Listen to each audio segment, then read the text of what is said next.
Hindi natin pwedeng gamitin yung sangkap ng ating katawan. Kamay, paa, isip, no? Lahat ng buo nating pagkatao parang kasangkapan ng kasalanan.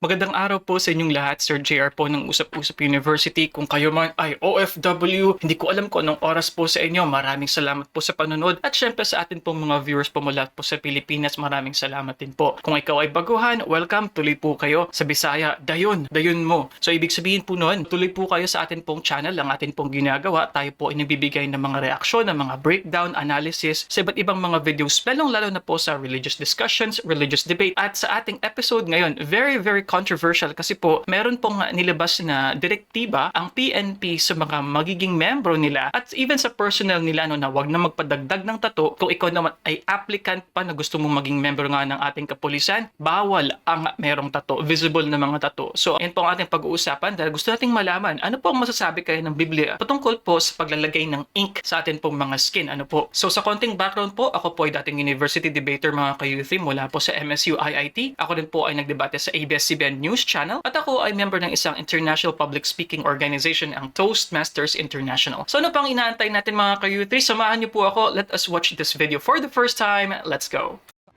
Originally, sa panahon ng Israelita, bawal lang magpatato, kapatid. 19:28 ng Levitico. Huwag ninyong kukudlitan ang inyong laman dahil sa namatay, ni huwag ninyong lilimbagan ang inyong laman ng anumang tanda. Ako ang Panginoon. Maliwanag na tattoo yan eh. Huwag niyong lilimbagan ang inyong laman ng anumang tanda. Kukudlitan mo para limbagan mo kasi yung tattoo, hindi naman pwedeng ipipintura lang yan eh. Kinukudlitan mo yung binubutas mo yung iyong laman, yung iyong balat. Bubutasin mo para limbagan mo. Hindi ko naman sinasabing ang mga metato walang kaligtasan. Maaaring nagawa ng isang metato na nagpatato siya dahil hindi niya alam ang aral ng Diyos. Pero katutubo sa bayan ng Diyos na Israel, bawal limbagan mo yung laman mo, kudlitan mo, tapos limbagan mo ng anumang tanda. Ako ang Panginoon, sabi ng Diyos. Pag sinasabi sa Biblia, ako ang Panginoon, He is reminding you of His authority over you. Sa Bagong Tipan, mas mahigpit, kapatid. Bakit? Sa Bagong Tipan, ang sabi ng Biblia, ang ating katawan, templo ng Espiritu Santo. Dapat yung templo ng Espiritu Santo na ating katawan, wag nating dudungisan. Aalisin natin ang lahat ng masama sa ating puso, sa ating pagkatao. Kasi templo tayo ng Espiritu Santo ng Diyos, sabi ni Pablo sa iglesia ng unang siglo. Sa 6:19 ng unang Korinto. O hindi ba ganinyo nalalaman na ang inyong katawan ay templo ng Espiritu Santo na nasa inyo, na tinanggap ninyo sa Diyos, at hindi kayo sa inyong sarili? Ang may-ari ng katawan ng Diyos eh. Kaya siya ang nagsasabi sa atin kung paano natin dapat gamitin ang ating katawan. Para lang ganito, kapatid, ano? Diba, nang hiram kang kotse. Tapos kung ano pinagpipintura mo sa kotse, binalik mo sa may-ari. Matuwa kaya yun, hiniram mo lang.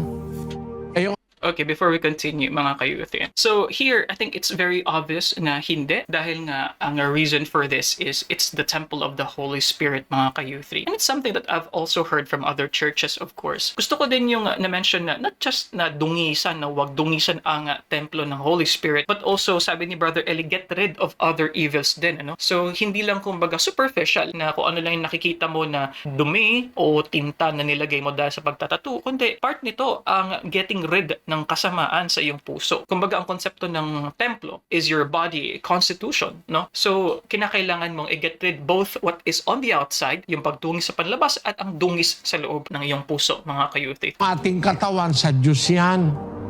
Siya nag-iingat niyan. Yung iniingatan niya, sinisira mo naman. Pinupuno mo ng alkohol, droga, sinisira mo yung templo ng Diyos. Ano ang sabi ng Biblia?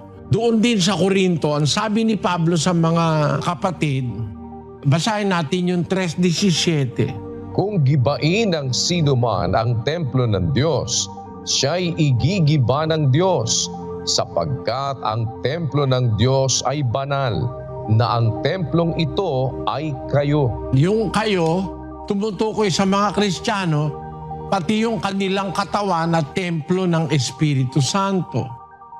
Pag giniba mo yan, winasak mo, igigiba ka ng Diyos. Yung ibang tao, sila mismo ang gumigiba ng katawan nila eh. Pinupuno ng droga. Kaya masama yung droga eh.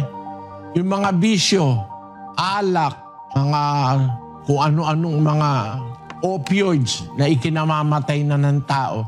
Ngayon daw, meron ng droga. 1 buwan ka lang, patay ka na. Naku, ang sama ng itsura nung gumagamit ng zombie drug. Talagang mukhang zombie na, wala na sa sarili. Overnight lang. Yung tato, kasama yun sa ibinabawal ng Diyos. Kasi lalabas, yung iniingatan ng Diyos na katawan mo, sinisira mo naman sa tato kung ano pinaglalalagay mo. Puntahan naman natin po ang isa pang panauhin natin mula naman sa Macabebe, Pampanga. Okay, so mga ka-youth, itong second po na video ay parte ng Bible exposition kung saan meron nga pong nagtanong still patungkol sa pagtatato mga ka-youth. So, dalawang videos po tayo for now and naging trend na po din kasi natin sa reaction videos po natin. So, very much thankful po ako sa atin pong staff na kung saan iniipon, kinocompile po para meron po tayong mapanood for the first time. Itong next na video, I believe, is yung kanyang parang hanap buhay yata is pagtatato. So, tinatanong niya kay Brother Eli, anong dapat niyang gawin? Especially so na he is willing to be indoctrinated daw sa MCGI. Ang Katoliko, si kapatid na Richard Ibay.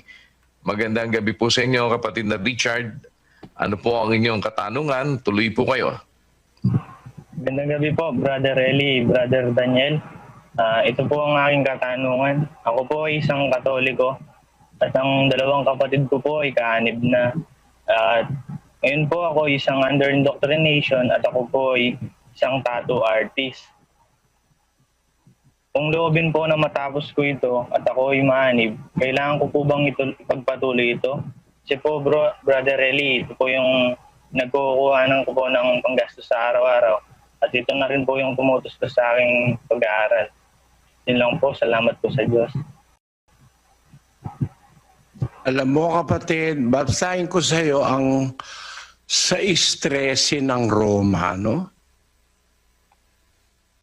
At huwag din naman ninyong ihandog ang inyong mga sangkap sa kasalanan na pinakakasangkapan ng kalikuan, kundi ihandog ninyo ang inyong sarili sa Diyos, na tulad sa nangabuhay sa mga patay, at ang inyong mga sangkap na pinakakasangkapan ng katwiran sa Diyos.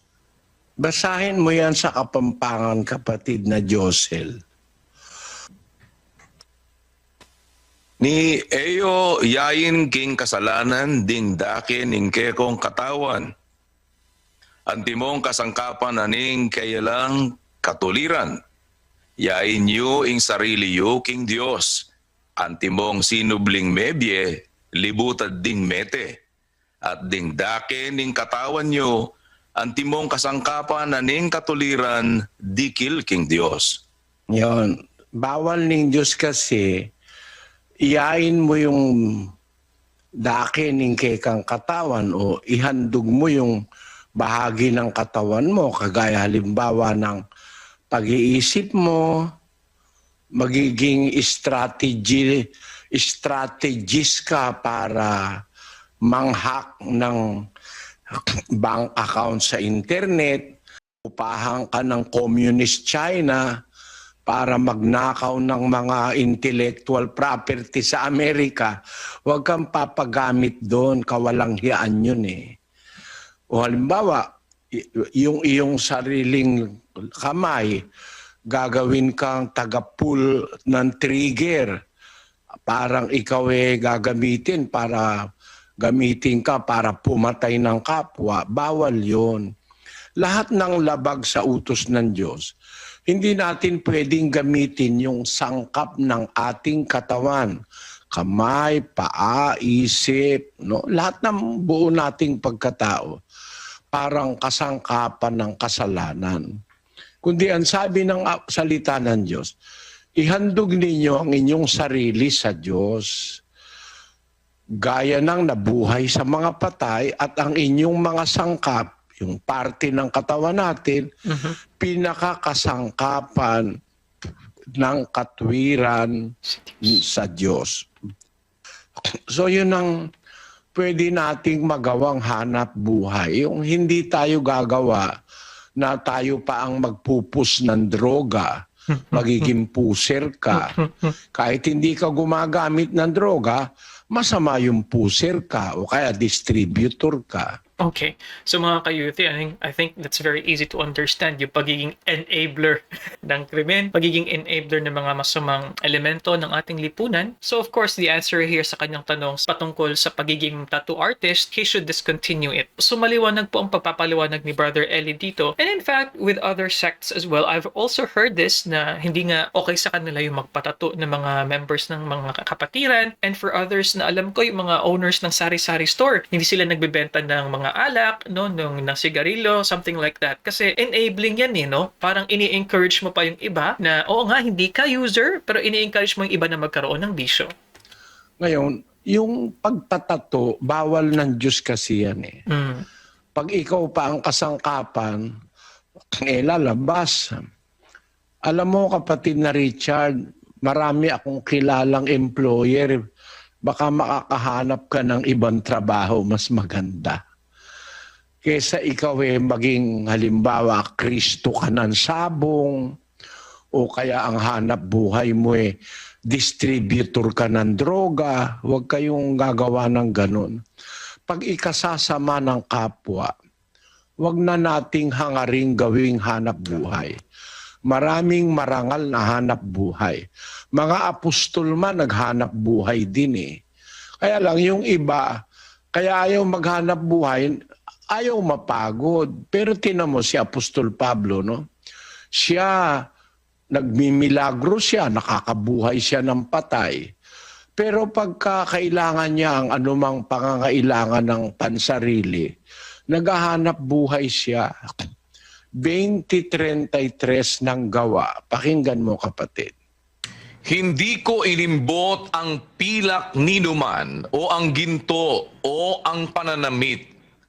Nalalaman din ninyo na ang mga kamay na ito ay nangaglilingkod sa mga kinakailangan ko at sa aking mga kasamahan. Basahin natin yan sa Kapampangan, kapatid na Rodel. Eke inang kamin ing pilak ning nino mang tao, o ginto o imalan. Balwan nyo king dening gamat ko, ilang sinyasat king kailangan ko, ampon karing abe ko. Baluan nyo dening gamat ko, ilang siniyasat king kailangan ko. Kaya siya, naghahanap buhay siya. Ang hanap buhay niya nasa 18 ng gawa. Ang sabi sa versikulo 1 hanggang 3. Pagkatapos ng mga bagay na ito, umalis siya sa Atenas at napasa Korinto. At nasumpungan niya ang isang Hudyo na nagngangalang Aquila, isang lalaking tubo sa Ponto na hindi pa nalalaong nanggagaling sa Italia, kasama ni Priscilla na kanyang asawa, sapagkat ipinag-utos ni Claudio na ang lahat ng mga Hudyo ay magsialis sa Roma, at siya'y lumapit sa kanila, at sapagkat ang hanap buhay niya ay gaya rin ng kanila, ay nakipanuluyan siya sa kanila, at sila'y nagsigawa, sapagkat ang hanap buhay nila'y gumawa ng mga tolda. Ayon, si Pablo, nung siya ay nangangaral, pagkailangan niyang bagay na pangsarili niya, hindi siya umaasa dun sa abuluyan ng iglesia. Ang ginagawa niya, sabi niya, hindi ko iniimbot ang pilak ninuman, ang pananamit, o ang ginto ninuman. Nalalaman nyo ang aking mga kamay, ilang sisiyasat king kailangan ko. Pati na din kakong kareng abe ko, sabi niya. Ang kamay niya nagtatrabaho. Ang trabaho pala ni Pablo, nakatagpo niya si Priscilla at saka si Aquila. Ang hanap buhay nila pareho. Gumagawa sila ng tolda. Mga tent. Nung araw kasi yung tent, uso yun sa mga naglalakbay eh.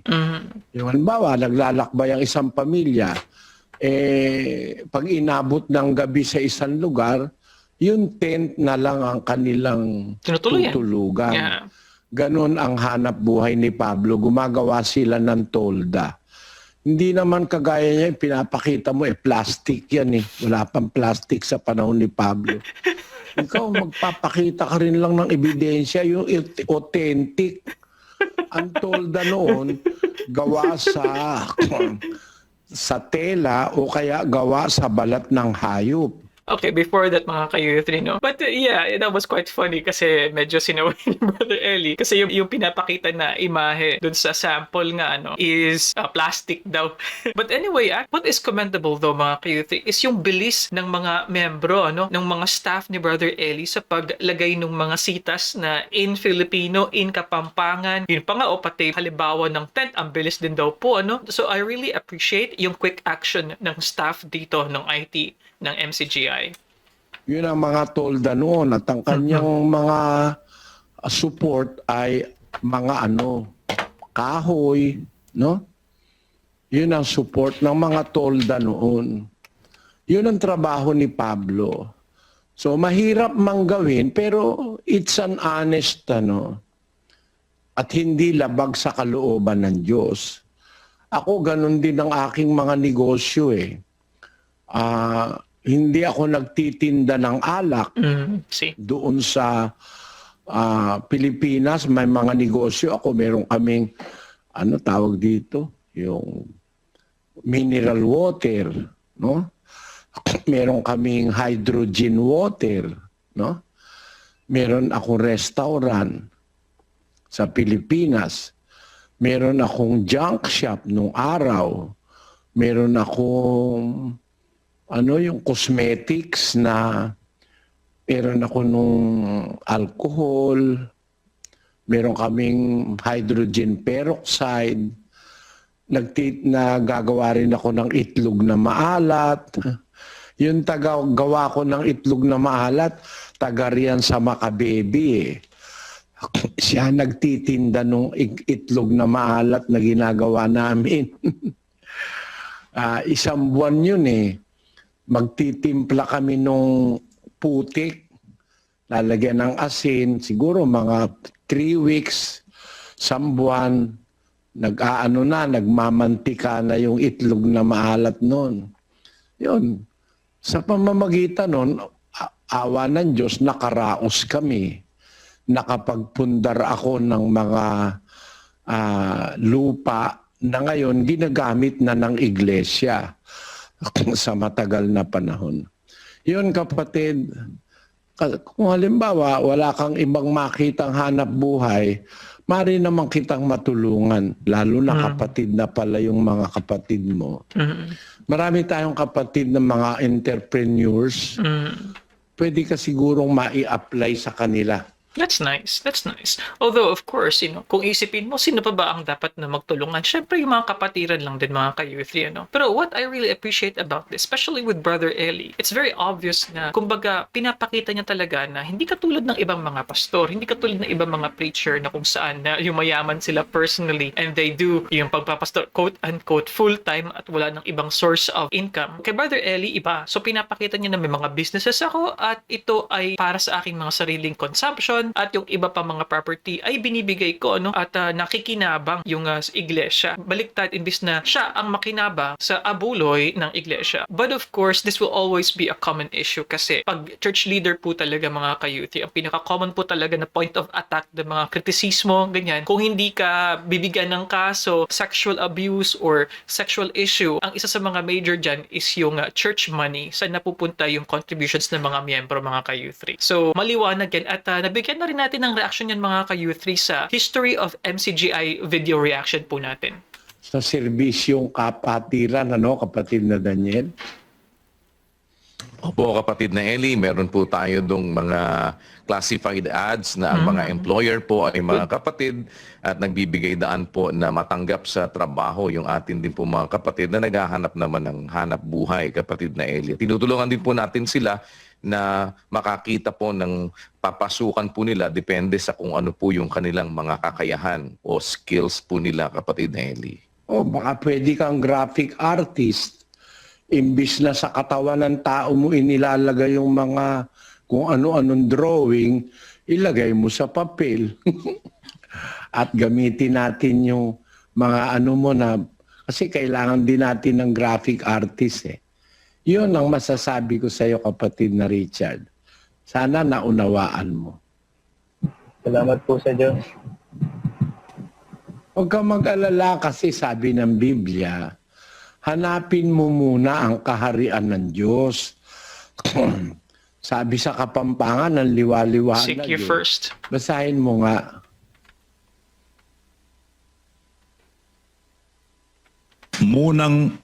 Dapot munang panintunan yu pa ing kayariana, ampon ing katulirana, at ing keganaganang bagi ay ti mabye karagdagan ke kayo. Unto you. Ayun. Munang paintunan mo pa ing katuliran ng Diyos, ing kayang kayarian, pamagari na kembye mo, ganaganang bagay kailangan mo miyabye karagdagan ke kayo. Will be added to you. Will be given to Nung you. talagang pisasabihan, dikilkin Diyos, karagdagan niya yan eh. Yang kapanintunan, pamangan, malan, ano yan, karagdagan niya mo. Ing mas maulaga kembye, ing katulira na, at ing pamagari na king kay katamong biye. Sige, kapatid na Daniel. Opo, ayan. Salamat sa Diyos, kapatid na Richard. Tuloy lamang po tayo, ha? At may awa po ang Panginoon. Okay mga ka-U3, so dyan po nagtatapos ang ating video reaction sa pagtatato at pagkakaroon ng tato at yung pagkakaroon ng hanap buhay na hindi according nga sa tama, no? So sinasabi na ang pagtatato ay bawal dahil ito ay paggawa mo o pag-modify mo at pagdungis mo sa templo ng Holy Spirit ng mga ka-U3. Although gusto ko din pong malaman, ano po kayang perspective ni Brother Eli sa surgery, plastic surgery, cosmetic surgery? Kasi in a way, it is changing what is on the outside. So by extension, yung pagmamodify ng ating mga katawan, ano? Pagpapatangos ng ilong, pag-facelift, ayan, at pagbabawas ng mga fats, no? Sa ating mga tiyan para maging sexy o ano pa man. Would we consider it as pagdudungis o pagdadamage sa temple of the Holy Spirit? For others kasi, they will be saying, I'm just modifying it to look better. Ayan. Inaayos ko lang yung binigay sa akin. So, you know, it's a question, of course, for others of satisfaction. Why would you not be satisfied on what God has given you? But anyway, mga ka-U3, so naging magandang discussion in a way dahil dalawa nga, ano. Una, ang issue ng pagtatato. Pangalawa is yung pagkakaroon ng hanap buhay. Katulad nga na nangyari dito sa second video natin kung saan siya ay isang tattoo artist, mga ka-U3. So what can you say about our episode today? This is, of course, in line with the hot news today na kung saan pinagbabawal po ng PNP na ang mga hanay nila sa mga kapulisan ay dapat walang tattoo at kung kasalukuyang merong tattoo ay dapat hindi na po dadagdagan kasi ayaw nila ng visible na tattoo na madaling makita sa katawan ng isang pulis. So well, what can you say about this? Comment down below, mga ka-U3. If you like our episodes today, you can also subscribe kung ikaw po ay hindi pa subscribe. Meron po tayong video dito at kung ayaw mo ng video natin, pangit ang video mo ngayon, pangit ang episode natin, Sir JR. So pwede kang manood dito sa playlist na yan. And I'll see you guys next time. Peace, bye-bye.